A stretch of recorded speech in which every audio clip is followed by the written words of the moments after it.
Bonjour, je m'appelle Antoine Le Curatolo, je suis coach sportif spécialisé en calisthénie. Dans cette vidéo aujourd'hui, on va répondre à une question qui est la suivante. Comment réussir à améliorer sa force en ne s'entraînant qu'au poids du corps? Dans un premier temps, on va répondre à la question pourquoi améliorer sa force. On va constater qu'en fonction de ses objectifs, les méthodes à utiliser ne sont pas les mêmes. Et ensuite, dans un deuxième temps, on va voir comment. C'est-à-dire qu'à l'échelle de la semaine, on va voir en fonction de ton niveau combien de fois il faut s'entraîner par semaine pour avoir des résultats visibles assez rapidement. Et ensuite, à l'échelle de la séance, on verra quelles sont les méthodes à utiliser en fonction de ses objectifs, quels sont les exercices à choisir pour être efficace, et ensuite, quels sont le nombre de séries, le nombre de répétitions à réaliser, les temps de récupération à faire pour avoir un programme qui te permettra d'atteindre rapidement les objectifs que tu t'es fixés et être de plus en plus fort. En calisthénie, il y a 4 bonnes raisons d'être plus fort. La première, c'est l'hypertrophie musculaire. En effet, ça va modifier ton physique, donc tu vas jouer sur un facteur esthétique, mais aussi l'efficacité. Plus la section de ton muscle sera importante et plus ton muscle est fort. La deuxième raison, c'est d'améliorer sa force pour réussir des éléments de maintien de plus en plus spectaculaires au fur et à mesure de la pratique. La troisième raison, c'est d'améliorer ta puissance. Donc c'est d'être à la fois fort et rapide. En gros, c'est d'être explosif, ce qui va te permettre de réaliser des exercices de plus en plus spectaculaires. Et la quatrième raison, c'est d'améliorer ton endurance de force. Ça va te permettre de résister à la fatigue, d'être fort longtemps, donc du coup de devenir endurant à la force et de réussir à exploser tes max. En calisthénie, comme dans toutes les autres disciplines, il y a des paramètres de l'entraînement à respecter pour progresser rapidement et avoir des résultats visibles. Le premier, c'est l'individualisation. Il faut que ton programme soit personnalisé car le potentiel génétique et les capacités de chacun sont différentes. Le deuxième paramètre, c'est la spécificité. En effet, il faut que ton entraînement soit adapté par rapport à la discipline que tu pratiques.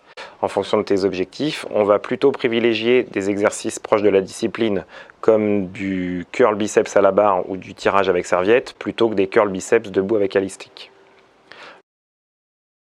Le troisième paramètre d'entraînement, c'est la régularité. En effet, un arrêt de l'entraînement trop prolongé conduirait à un effondrement de tes aptitudes physiques. Si tu es débutant, je te conseille 2 séances par semaine. Si tu es d'un niveau intermédiaire, je te conseille 2 à 3 séances par semaine. Et si tu es d'un niveau avancé, je te conseille 4 à 5 séances par semaine.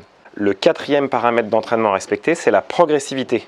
Il faut une augmentation progressive de ta charge d'entraînement avec une demande de plus en plus intense pour permettre à ton organisme de s'adapter sans blessure et de devenir de plus en plus fort. Le cinquième paramètre d'entraînement, c'est la variabilité. En effet, il faut changer un ou plusieurs paramètres pour optimiser au fur et à mesure tes entraînements.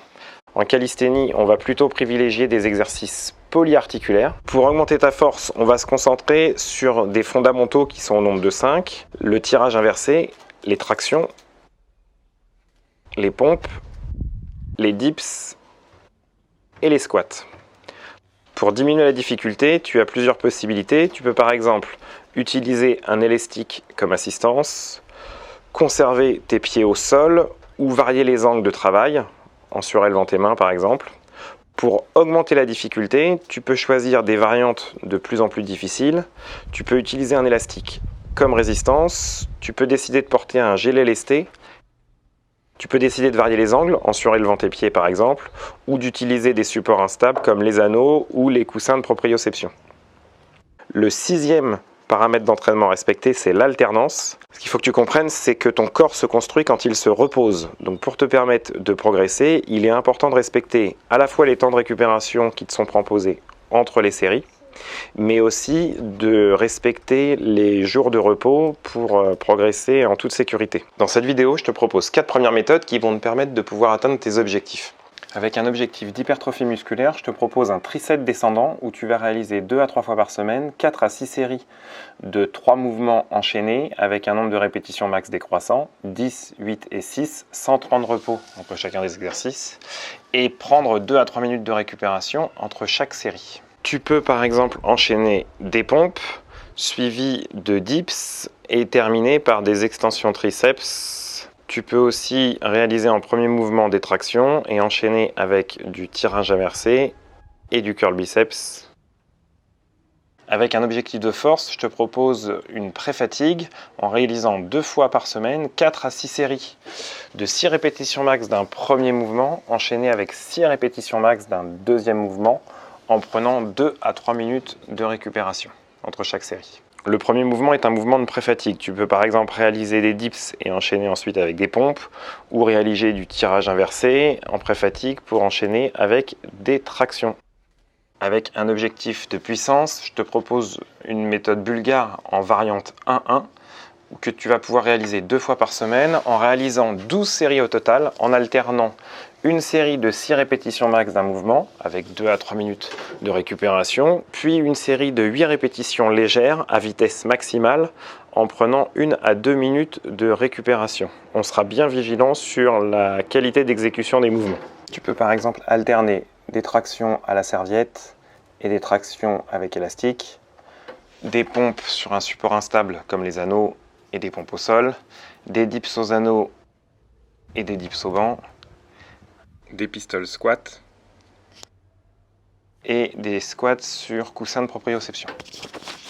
Avec un objectif d'endurance de force, je te propose une super série où tu vas réaliser 2 à 3 fois par semaine, 2 à 4 séries de l'enchaînement suivant. Tu vas prendre 3 mouvements en réalisant 6 ou 8 répétitions max de chacun des mouvements et tu vas réaliser cet enchaînement 2 fois et tu vas prendre 3 à 5 minutes de récupération entre chaque série. Tu peux par exemple enchaîner des dips à la barre horizontale suivi de dips aux barres parallèles et terminé par des extensions triceps à la barre.